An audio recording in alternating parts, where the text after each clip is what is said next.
গাজীপুরে চলছে অবৈধ গ্যাস সংযোগ বিচ্ছিন্নকরণ অভিযান।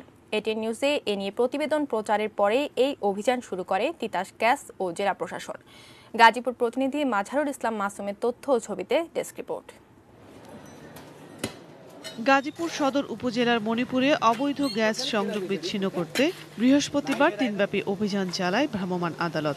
জেলা প্রশাসনের নির্বাহী ম্যাজিস্ট্রেট হারুনুর রশিদের অভিযানে এলাকার ৬ জন অবৈধ গ্যাস ব্যবহারকারীকে ৭ লাখ টাকা জরিমানা ও একজনকে ২ মাসের কারাদণ্ড দেওয়া হয়। জানা যায়, এর আগেও কয়েকবার ওই এলাকায় অভিযান পরিচালনা করে অবৈধ গ্যাস সংযোগ বিচ্ছিন্ন করা হয়, কিন্তু স্থানীয় কতিপয় প্রভাবশালীরা টাকা নিয়ে সংযোগ প্রদান করে বলে অভিযোগ করেন স্থানীয়রা। প্রতি মাসে তারা গ্যাস বিল বাবদ ৫০০ টাকা করে আদায় করত। 10 থেকে 15 দিন আগে ওই লাইনগুলো কাটা হয়েছে, কিন্তু আবার এখানে কন্ট্রাক্টরের মাধ্যমে এই লাইনগুলো জোড়া লাগানো হয়েছে। তিতাসের অনুদান 500 টাকা বাঁচানোর জন্য, মনে করেন 1000 টাকা বাঁচানোর জন্য আমরা জিএস পাইপ দিয়ে এসএস পাইপ দিয়ে জ্বালা দিই।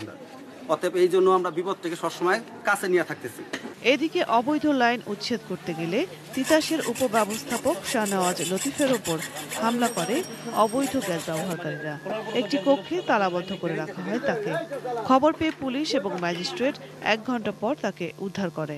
দরজাতে আমাকে তালাবদ্ধ করে রেখে দেয়। আমি বহু চেষ্টা করি কিন্তু পারি না। বিজ্ঞ ম্যাজিস্ট্রেট এবং পুলিশকে নিয়ে আমাকে উদ্ধার করে।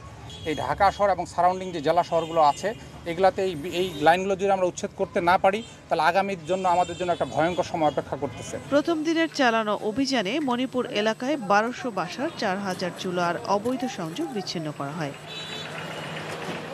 Roksana Zerin, desk report, ATN news.